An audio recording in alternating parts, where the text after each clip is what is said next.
How to report a seller on Facebook Marketplace. Hello everyone, I am Bishaka and welcome to our channel. I will take you through the step-by-step process on how to report a seller on Facebook Marketplace.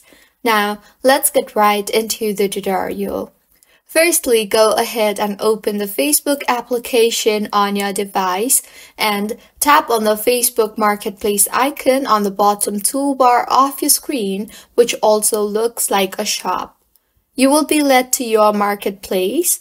Now, tap on your profile option on the top right of your screen.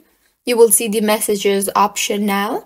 Tap on that and you will be able to see all the messages in your marketplace. Go ahead and tap on the message that you want to report.